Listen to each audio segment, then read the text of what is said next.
नरयन नरयन हरि ओम। दिन रात नारायण नारायण जपने वाले नारद मुनि से बड़ा भक्त वो गरीब किसान कैसे हो सकता है जो दिन में सिर्फ 2 बार भगवान का नाम लेता है।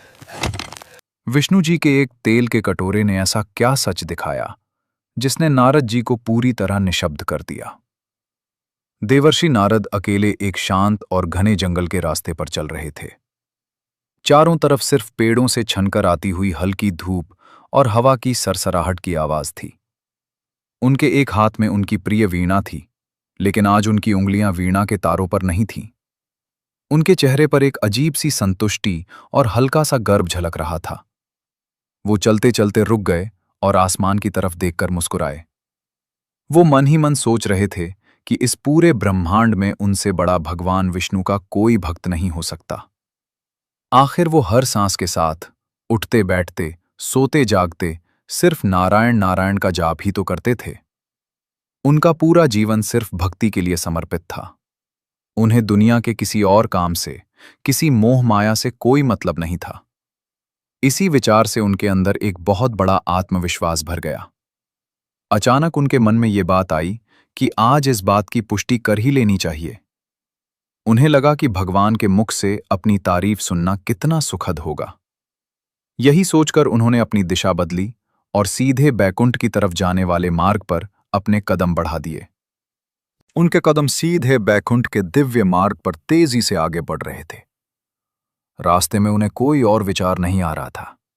बस उनके दिमाग में वही एक सवाल घूम रहा था कि भगवान उनका नाम किस तरह से लेंगे। बैकुंठ के शांत और पवित्र वातावरण में पहुंचते ही उन्होंने देखा कि भगवान विष्णु शेषनाग की शैया पर बहुत ही शांति से विश्राम कर रहे हैं।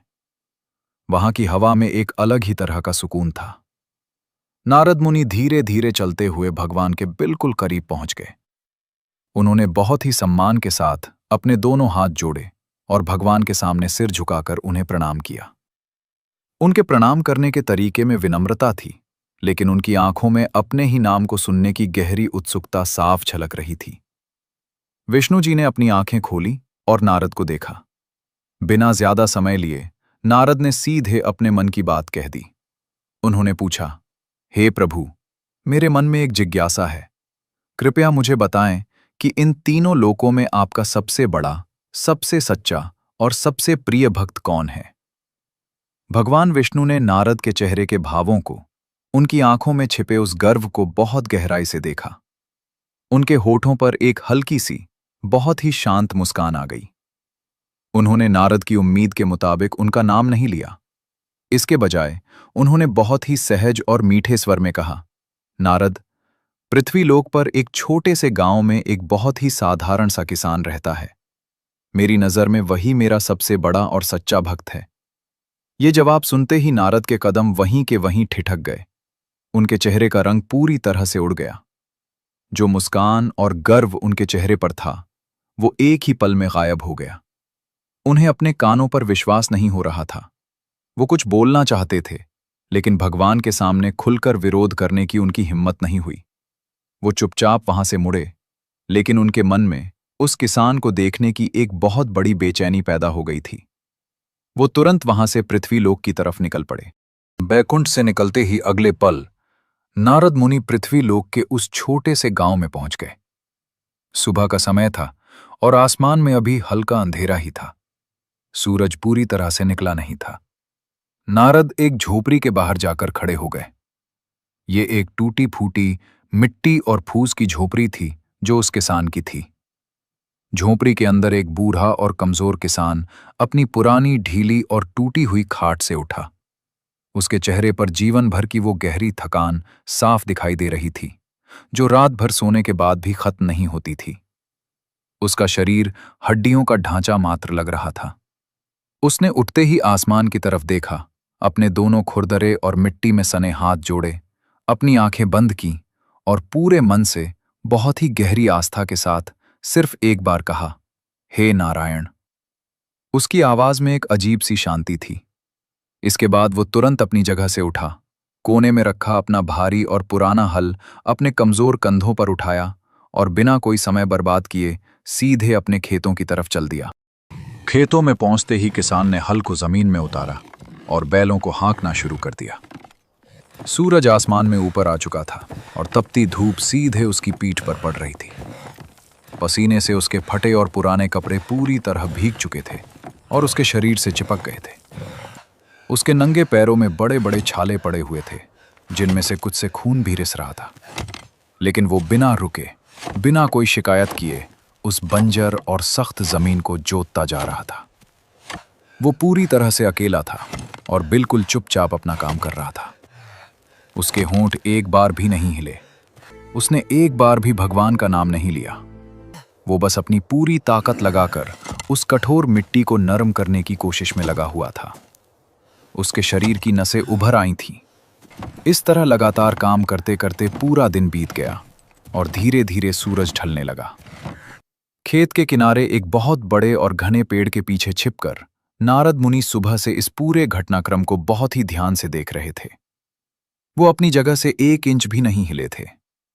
जैसे जैसे दिन बीत रहा था, उनके चेहरे पर निराशा, गुस्सा और एक अजीब सी उलझन बढ़ती जा रही थी।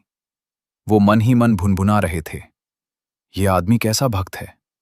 पूरे 24 घंटे में इसने सिर्फ एक बार सुबह भगवान का नाम लिया। बाकी पूरा समय तो ये सिर्फ इस गंदी मिट्टी में खेलता रहा और अपना पसीना बहाता रहा। इसने पूरे दिन में न कोई भजन किया, न कोई कीर्तन किया, ना ही किसी मंदिर में गया और ना ही कोई माला जपी। ये तो सिर्फ अपने काम में ही अंधा हो चुका है। नारद को पक्का विश्वास हो गया कि भगवान विष्णु से आज कोई बहुत बड़ी भूल हुई है। उन्हें लगा कि उनके दिन रात के लगातार मंत्र जाप के सामने इस मामूली और अनपढ़ किसान की दिन में एक बार की प्रार्थना की कोई कीमत नहीं थी। उन्हें अपना बहुत बड़ा अपमान महसूस होने लगा। रात का अंधेरा घिर आया था। किसान अपना हल लेकर वापस अपनी उस छोटी सी झोपड़ी में लौटा। दिन भर की हाड़ तोड़ मेहनत के बाद उसके शरीर की सारी ताकत पूरी तरह से खत्म हो चुकी थी। उसके कदम लड़खड़ा रहे थे। उसने कोने में रखे एक मटके से थोड़ा सा पानी पिया और फिर एक कपड़े में लिपटी हुई सूखी रोटी का एक छोटा सा टुकड़ा खाया। रोटी इतनी सख्त थी कि उसे चबाने में भी उसे संघर्ष करना पड़ रहा था। पानी पीकर वो अपनी उसी पुरानी और खटमल भरी खाट पर बिना कोई बिस्तर बिछाए निढाल होकर गिर पड़ा। उसका शरीर दर्द से टूट रहा था। नींद की गहराइयों में डूबने और अपनी भारी आंखें बंद करने से ठीक 1 सेकंड पहले उसने एक लंबी और गहरी सांस ली और बहुत ही धीमी आवाज में फिर से बस एक बार कहा, हे नारायण। इतना कहते ही वो गहरी नींद में सो गया। ये सब देखकर नारद मुनि से अब और रुका नहीं गया। वो इस गलतफहमी को दूर करने के लिए तुरंत उसी रात बैकुंठ वापस लौट आए। वो तेज कदमों से चलते हुए सीधे भगवान विष्णु के सामने आकर खड़े हो गए। इस बार उनके चेहरे पर पहले जैसी वो विनम्रता नहीं थी, बल्कि उनकी आंखों में एक साफ शिकायत और गुस्सा था। उन्होंने विष्णु जी से बिना कोई घुमाव फिराव के सीधे कहा, प्रभु, मैंने उस किसान का पूरा दिन बहुत करीब से देखा है। वो किसी भी तरह से आपका सबसे बड़ा भक्त नहीं हो सकता। वो तो दिन भर सिर्फ मिट्टी और पसीने में लगा रहता है। उसने पूरे दिन में सिर्फ 2 बार, एक बार सुबह और एक बार रात को आपका नाम लिया है। बाकी पूरा समय वो आपको भूलकर सिर्फ अपने खेत के बारे में ही सोचता रहा। फिर वो मुझसे बड़ा भक्त कैसे हो सकता है? विष्णु जी ने नारद की ये पूरी तीखी बात बहुत ही शांति और धैर्य से सुनी। उन्होंने नारद की बात को बीच में नहीं काटा और ना ही उनसे कोई बहस की। इसके बजाय विष्णु जी अपनी शैया से थोड़ा उठकर बैठे। उन्होंने अपने पास ही रखा हुआ एक मिट्टी का कटोरा उठाया। वो कटोरा ऊपर तक, बिल्कुल किनारे तक तेल से भरा हुआ था। तेल इतना ऊपर तक भरा था कि अगर एक हल्की सी हवा भी चलती या हाथों में एक बहुत छोटी सी कंपन भी होती तो वो तेल छलककर जमीन पर गिर जाता। विष्णु जी ने वो कटोरा बहुत ही सावधानी से नारद की तरफ बढ़ाया और अपनी शांत आवाज में कहा, नारद, तुम्हारी बातों का जवाब मैं दूंगा, लेकिन उससे पहले मेरा एक छोटा सा काम कर दो। इस कटोरे को अपने दोनों हाथों में लेकर पास के उस बड़े पहाड़ का एक पूरा चक्कर लगाकर वापस यहीं आओ। लेकिन मेरी शर्त सिर्फ इतनी है कि इस कटोरे से तेल की एक भी बूंद जमीन पर नहीं गिरनी चाहिए। नारद ने इस अजीब से काम को देखकर थोड़ी हैरानी महसूस की, लेकिन वो किसी भी कीमत पर खुद को भगवान के सामने सही साबित करना चाहते थे। इसलिए उन्होंने तुरंत ये चुनौती स्वीकार कर ली। उन्होंने बहुत ही सावधानी से उस कटोरे को अपने दोनों हाथों में थाम लिया और मुड़कर पहाड़ की तरफ चल दिए। अगले ही पल नारद मुनि उस बड़े पहाड़ के ऊबड़ खाबड़ और पथरीले रास्ते पर बहुत ही धीरे धीरे चल रहे थे। उनके दोनों हाथ उस तेल के कटोरे को पूरी मजबूती से पकड़े हुए थे। उनकी आंखें जैसे पलक झपकाना ही भूल गई थीं। उनका पूरा ध्यान सिर्फ और सिर्फ उस कटोरे के किनारे पर टिका हुआ था जहां तक तेल भरा हुआ था। उनके माथे पर भारी तनाव के कारण पसीने की बूंदें चमकने लगी थीं। वो अपना एक एक कदम बहुत ही सावधानी से जमीन के पत्थरों को देखकर और नाप तौल कर रख रहे थे। पहाड़ का वो रास्ता बहुत कठिन और घुमावदार था, इसलिए नारद की सांसें भी बहुत तेज तेज चलने लगी थीं। इस पूरे रास्ते में उनका ध्यान एक सेकंड के लिए भी उस कटोरे के किनारे से नहीं हटा। उन्हें रास्ते के हरे भरे पेड़ पौधे, नीला आसमान, उड़ते हुए पक्षी या दुनिया की कोई और चीज बिल्कुल दिखाई नहीं दे रही थी।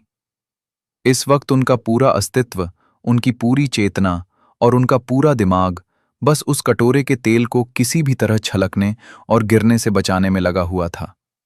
उनके होंठ पूरी तरह से बंद थे। हमेशा उनके मुंह से निकलने वाला नारायण नारायण का वो जाप भी इस वक्त पूरी तरह से शांत था। उनके दिमाग में भगवान का ख्याल तक नहीं था, बस तेल को बचाने का एक भारी दबाव था। इसी तरह एक एक कदम रखते हुए उन्होंने किसी तरह वो पूरा चक्कर खत्म किया। पहाड़ का वो मुश्किल चक्कर पूरा करने के बाद नारद मुनि एक बहुत गहरी और लंबी राहत की सांस लेते हुए वापस भगवान विष्णु के सामने आकर खड़े हो गए। उनके चेहरे पर पसीना था, लेकिन कटोरे से तेल की एक भी बूंद नहीं गिरी थी। नारद के चेहरे पर अब जीत की एक बहुत बड़ी खुशी और अहंकार था। उन्होंने भगवान के हाथ में बहुत सावधानी से वो कटोरा वापस रखा और मन ही मन सोचा कि उन्होंने भगवान की दी हुई सबसे कठिन परीक्षा को भी बड़ी आसानी से पास कर लिया है। अब तो भगवान को मानना ही पड़ेगा कि वही सबसे महान है। भगवान विष्णु ने उस कटोरे को वापस एक तरफ रख दिया। उन्होंने नारद की आंखों में बहुत गहराई से देखा और फिर एक बहुत ही कोमल, शांत लेकिन गंभीर आवाज में पूछा, नारद, जब तुम इस तेल के कटोरे को लेकर उस पहाड़ का चक्कर लगा रहे थे, तो उस पूरे रास्ते में तुमने कितनी बार मेरा नाम लिया? भगवान विष्णु का ये छोटा सा सवाल सुनते ही नारद के चेहरे की वो सारी खुशी गायब हो गई। वो जैसे सन्न रह गए। उनका दिमाग एकदम खाली हो गया। उन्होंने हकलाते हुए अपनी नजरें भगवान के चेहरे से हटाकर नीचे झुकाते हुए कहा, प्रभु, मेरा पूरा ध्यान तो बस इस बात पर था कि तेल की एक बूंद भी नीचे ना गिरे। आपने ही तो कहा था कि तेल गिरना नहीं चाहिए। अगर मैं एक पल के लिए भी अपना ध्यान भटकाता या कुछ और सोचता तो मेरा संतुलन बिगड़ जाता और तेल जमीन पर गिर जाता। उस कटोरे को संभालने के दबाव में मैं एक बार भी आपका नाम नहीं ले सका। नारद की आवाज में अब वो पहले वाला आत्मविश्वास नहीं था, बल्कि एक शर्मिंदगी थी। भगवान विष्णु बहुत प्यार से मुस्कुराए। उनकी आंखों में नारद के लिए बहुत करुणा थी। उन्होंने अपना हाथ आगे बढ़ाकर नारद के कंधे पर रखा और बहुत ही शांति से बोले, नारद, मैंने तुम्हें सिर्फ एक तेल का कटोरा संभालने का एक बहुत ही छोटा सा काम दिया था, और उस एक छोटे से काम के बोझ तले, उस एक शर्त के दबाव में तुम मुझे पूरी तरह से भूल गए। तुम्हारा मंत्र जाप सब बंद हो गया। अब तुम एक पल के लिए उस गरीब किसान के बारे में सोचो। उसके सिर पर अपने पूरे परिवार का पेट पालने का बोझ है। उसके जीवन में भयानक गरीबी है। उसे हर दिन वो हड्डियां तोड़ देने वाली कड़ी मेहनत करनी पड़ती है। वो जिंदगी की इतनी बड़ी, इतनी भारी और इतनी दर्दनाक जिम्मेदारियां बिल्कुल अकेले उठाता है। विष्णु जी ने अपनी बात जारी रखते हुए कहा, इतने भारी बोझ, जीवन के इतने बड़े संघर्ष और दिन भर की इतनी पीड़ा के बीच भी वो सुबह उठते ही और रात को सोने से पहले मुझे याद करना नहीं भूलता। वो अपने कर्म से नहीं भागता। वो अपनी दुनियादारी और अपना कर्म पूरी ईमानदारी और मेहनत से करता है, और उस कर्म की थकान के बीच भी मुझे अपने दिल में बसाकर रखता है। यही सच्ची भक्ति है नारद। सिर्फ काम छोड़कर नाम जपना ही भक्ति नहीं है, बल्कि अपना कर्म करते हुए ईश्वर को याद रखना ही सबसे बड़ा योग है। भगवान की ये बात सुनते ही नारद के दोनों हाथ अचानक कांपने लगे। उनकी आंखों के किनारों में आंसू भर आए जो छलक कर उनके गालों पर गिर पड़े। उनके अंदर का वो सारा घमंड, सारा अहंकार और खुद को सबसे बड़ा मानने का वो भ्रम एक ही पल में शीशे की तरह टूट कर बिखर गया। उन्होंने बिना एक भी शब्द कहे पूरी श्रद्धा के साथ भगवान विष्णु के सामने अपने दोनों हाथ जोड़ लिए और अपना सिर उनके चरणों में झुका दिया।